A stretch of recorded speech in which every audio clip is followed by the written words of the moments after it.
Parashá Berá Alot-Ha. Números a partir do capítulo 8 e vai até o capítulo 12 no final. É uma parashá longa, mas a gente vai dar só uma palhinha, porque vocês realmente vão aprender sobre a parashá amanhã no Café com Torá. Berá Alot-Ha. Antes eu vou fazer a bênção do estudo da Torá, né? Baruch atah Yod He Vav He Eloheinu melech haolam asher kideshenu bemitzvotav vetzivanu leasot bedrivrei Torá. Bendito és tu, Yod He Vav He, nosso Deus, Rei do Universo, que nos santificaste com os teus mandamentos e nos ordenaste a estudarmos os assuntos e as palavras da Torá.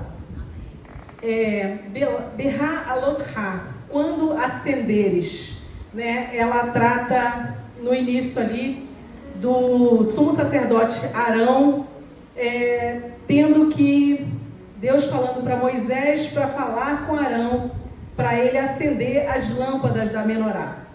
Mas é interessante, para começar só, que nós temos uma expressão que a gente usa todo Shabat para acender, que é lehadlik.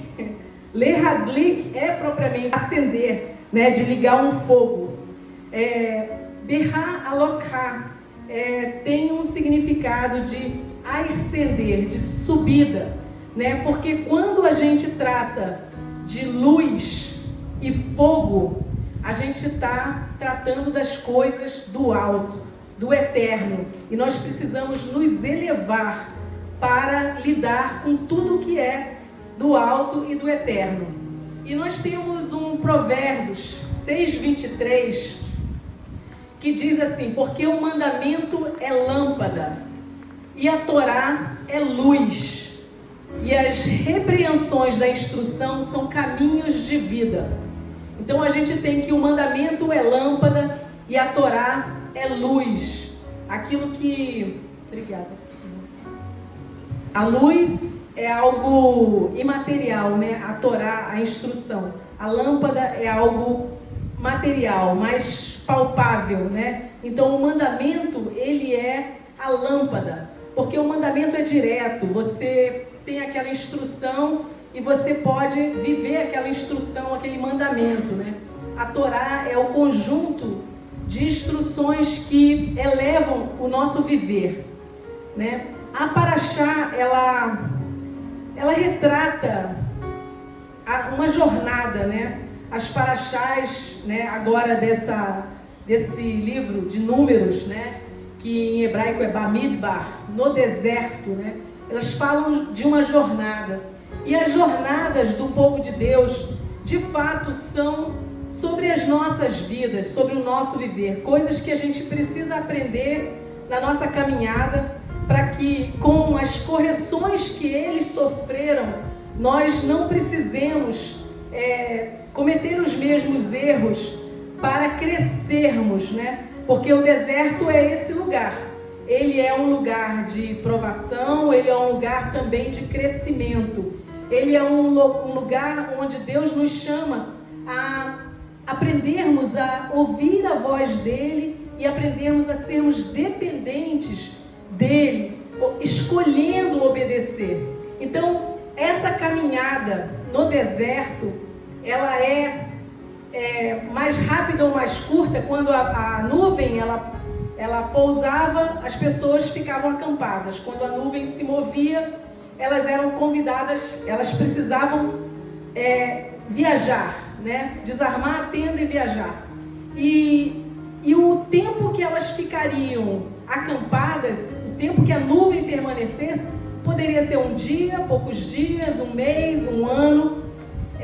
E é assim na nossa vida, né? Nós precisamos ir aprendendo e crescendo, e então a nuvem se move e nos leva para uma outra estação, um outro local. E é isso que a gente deve sempre, quando estuda as parashás, pensar na aplicação para nós.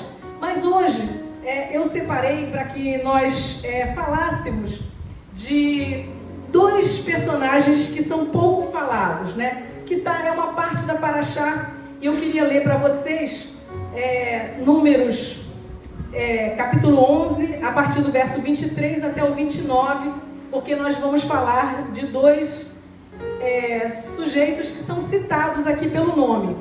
Então, Números 11, 23, diz assim: E Yod-Heh-Vav-Heh disse a Moshe: terá a mão de Yod-Heh-Vav-Heh ficado mais curta? Verás agora se a minha palavra acontecerá a ti ou não. E Moisés saiu e disse ao povo as palavras de Yod-Heh-Vav-Heh.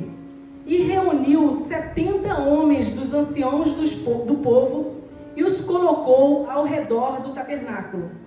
E Yod-Heh-Vav-Heh desceu em uma nuvem e lhe falou, e tirou do espírito que estava sobre ele e o pôs sobre aqueles 70 anciãos. E sucedeu que, quando o espírito pousou sobre eles, profetizaram, porém nunca mais o fizeram. Mas ficaram 2 dos homens no acampamento. Um deles se chamava Eldade e o outro Medade. E pousou sobre eles o espírito, o Ruach. E eles estavam entre os inscritos, porém não foram ao tabernáculo, e eles profetizavam no acampamento. E um jovem correu e contou a Moisés, dizendo: Eldade e Medade estão profetizando no acampamento. E Josué, filho de Num, servo de Moisés, um dos seus jovens, respondeu e disse: Moisés, meu senhor, proíbe que façam isso. E Moisés disse: tens tu ciúmes por mim? Quisera Deus que todo o povo de Yod-Heh-Vav-Heh fosse profeta, e que Yod-Heh-Vav-Heh colocasse o seu espírito sobre eles. Então aqui nós temos, só para contextualizar rapidamente para vocês, nós temos uma situação em que Moisés tem um burnout espiritual.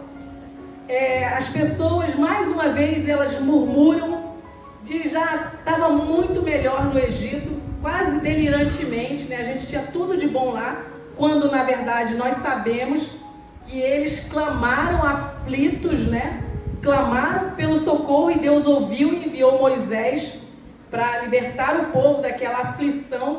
Mitzrayim, que é Egito, é um caminho, é um aperto, né? Mas um aperto ruim. E aqui eles começam a delirar: não, estava melhor lá.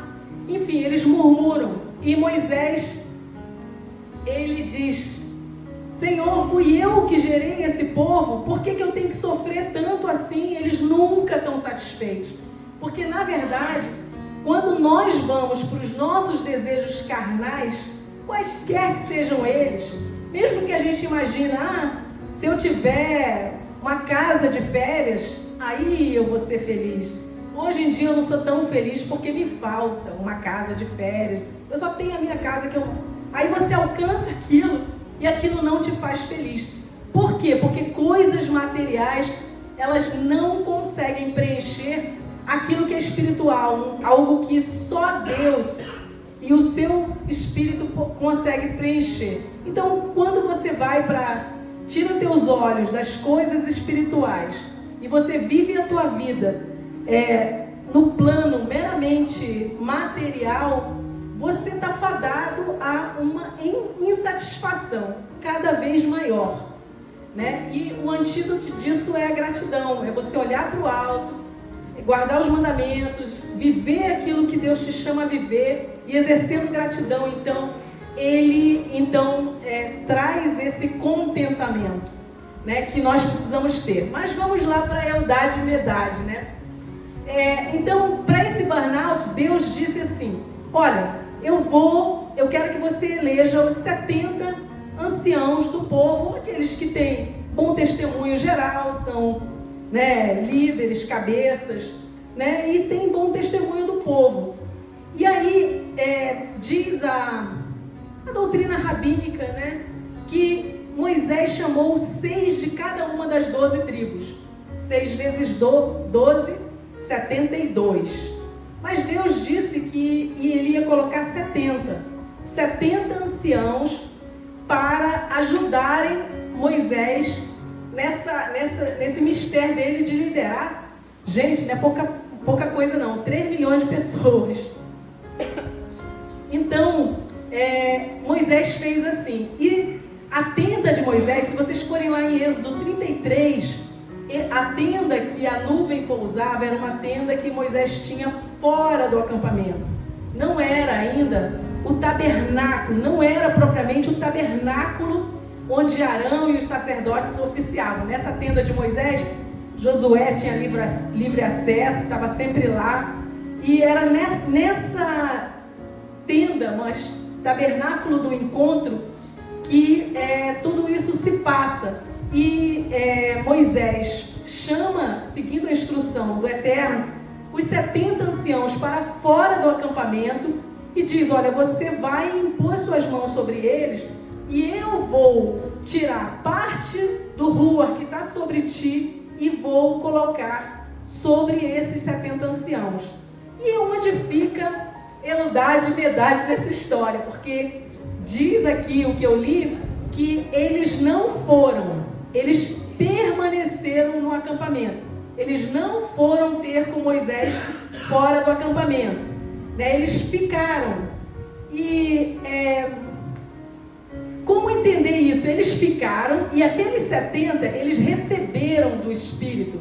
Mas aqui no verso 25 diz que durou só um dia, porque eles receberam uma porção que Deus tirou do que estava sobre Moisés, colocou sobre eles e eles profetizaram. Mas Eldad e Medad, eles permaneceram no acampamento, eles não foram, e o ruar pousou sobre eles, e eles receberam algo superior. Como é que a gente sabe que eles receberam algo superior? Não só porque nossos irmãos mais velhos dizem. A gente sabe porque a gente não sabe o nome de nenhum dos 70, mas a gente sabe o nome de Eldad e Medad. Ou seja, eles foram dignos de menção aqui, e isso é uma deferência. Eldad Dodi, né? É meu amado, o I, né? Dod é amado de Eldad, né? Medad também é objeto de amor. Então, os nomes deles significam algo do amor de Deus. E por que foi diferente com eles? Diz o Talmud que na verdade, eles sabiam que Deus tinha chamado 70. E Moisés, porque 6 de cada uma das 12 tribos, assinalou, porque diz assim, eles estavam entre os assinalados, assinalou 6 de cada tribo, deu 72. Então, eles não se arvoraram, eles escolheram permanecer, não, já vai ter os 70. Eles não almejaram a liderança, eles não cobiçaram este lugar. E é quase assim, é a loucura das coisas espirituais, porque no reino espiritual, aquele que não cobiça a liderança, é esse que o Eterno quer usar. Ele está mais vazio de si. Todo aquele que tiver mais vazio de si, ele tem um espaço maior para ser cheio do Ruach Elohim. Então, foi isso que aconteceu com Eldad e Medad. Eles não estavam cheios de si. Eles disseram, não, tem 70 lá, totalmente melhores do que nós. E aí foi que o Eterno aprove a ele encher a estes, né, do seu ruar, né, e eles profetizaram. E aí o que incomodou, né? Esse primeiro jovem que vai lá e diz, Moisés, tem gente lá profetizando e não é os 70 aqui não. A doutrina rabínica diz que foi Gershom, o filho de Moisés, né? Que foi lá e disse, Moisés, olha, tem problema aí. E aí depois vem Josué, porque Josué era o fiel escudeiro, né? Prende eles, né? Como assim que eles estão profetizando, né? Olha, eles não são parte dos 70, ninguém autorizou, não tem papel, não tem carteirinha. Como assim? E aí Moisés, que era cheio do Espírito, ele discerne e ele diz, deixa eles, quisera eu que todos estivessem profetizando assim como eles, né? E assim, a doutrina rabínica diz também que eles traziam 3 profecias. E normalmente as profecias na Torá, elas têm um cumprimento que é imediato, um cumprimento médio e um cumprimento longo. Mas aqui nessa história diz assim, eles profetizaram num cumprimento imediato que viriam as codornizes e que aquele murmurar que estafou Moisés seria logo resolvido, porque Deus mandaria as codornizes para satisfazer isso. Eles profetizaram também, num médio prazo, que Moisés morreria e seria substituído por Josué. E talvez isso tenha se incomodado muito Josué. Como assim? Que ele não vai entrar, né? Eles teriam profetizado que Moisés não entraria na terra. O que aconteceu 38 anos depois, né? Moisés realmente não entrou na terra. E além disso, eles ainda teriam profetizado sobre os últimos dias. E sobre os últimos dias, sobre a guerra de Gog e Magog, quando o Messias vencerá. Então, houve essa profecia real e Moisés. Aquele que é espiritual, ele discerne as coisas espirituais, né? Então, ele discerniu, ele disse, não, eles estão profetizando, é o Ruach de Deus, deixa eles, né? Quem dera que mais gente fosse assim, tivesse essa iniciativa. E, na verdade, a gente vê que é necessário humildade para que você possa, então, buscar realmente aquilo que é espiritual e não o material. E também quando há leis e princípios, né, que dizem, olha, considera o outro superior a você, isso é um princípio espiritual. E eu creio que Eldad e Medad, eles fizeram isso, né? E então a gente tem isso nessa história que é interessante, que está inserida nessa porção, né? E é interessante que alguns não se dão conta que o Espírito Santo, o Ruach Elohim, ele não é uma coisa que só do Novo Testamento, né? Que a gente só vê pousar sobre as pessoas no Novo Testamento. Não, o que acontece é o seguinte, é que na época em que o Eterno deu a Torá, né? Você tem em João nos é dito, e Yeshua diz que ele procura adoradores que o adorem em espírito e em verdade. A verdade é a Torá, é a palavra de Deus, então nós precisamos adorá-lo de acordo com a Torá, em verdade, de acordo com a Torá, e cheios do Espírito, né? Em espírito e em verdade, ou seja, guiados pelo Espírito. E isso deveria ter acontecido também no Sinai, se não fosse o bezerro de ouro e outras coisas. Então isso foi postergado, porque a gente sabe que isso acontece com a vinda de Yeshua, né? Com a morte e ressurreição de Yeshua, acontece no segundo Pentecostes, né? No Shavuot, pós-ressurreição. Então, quando o Ruach vem, e esse Espírito, então, é dado conforme profetizado. Não que não pudesse ter sido dado, digamos assim, antes, mas o Eterno, na sua presciência e onisciência, sabia. Isso ocorreu e foi preenchido, né, totalmente com a morte e a ressurreição de Yeshua, né? Então, a gente precisa só lembrar, só para terminar nisso, o que nós temos a ver, ou qual a importância, quais são as instruções que a gente tem sobre o Ruach, né? 1 Coríntios 12, 7 diz que o Espírito, ele é sempre dado para um fim proveitoso. Atos 5,32 diz que o Espírito, ele é dado àqueles que o obedecem, né? Em 1 Tessalonicenses 5,14 nos é dito para não extinguir o Espírito. Ou seja, se a gente entrar em rebelião, a gente extingue o Espírito. E é isso que acontece na história de Saul. Para finalizar, porque ainda no Antigo Testamento a gente tem a história de Saul em 1 Samuel. Lá em 1 Samuel, Deus envia, eles pedem o rei, Deus envia, Samuel acha Saul e então Samuel ora sobre ele recebe o Espírito e diz que ele é transformado. E depois, por causa da rebelião, diz que o Espírito deixa. E quando o Espírito deixa, Saul é tomado por um espírito maligno, né? Então, é possível extinguir o Espírito? Era então e continua sendo, né? Porque a palavra de Deus, ela é eterna, a Torá, Deus não muda. E a gente pode achar as instruções, né? Quando a gente se debruça, a gente vê essas instruções e a gente deve aprender com elas.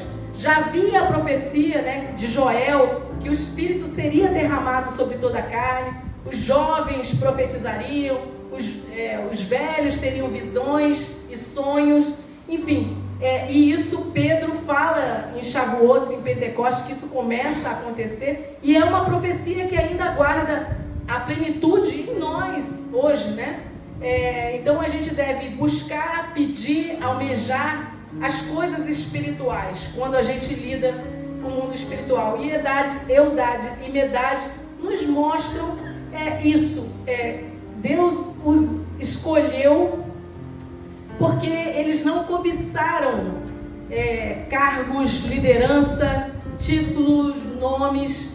Eles se humilharam, digamos assim. E toda vez que a gente faz isso no mundo espiritual, a gente dá aso, dá espaço para que o Eterno, ele nos encha com o seu Espírito e nos use de acordo com aquilo que ele tem para cada um de nós.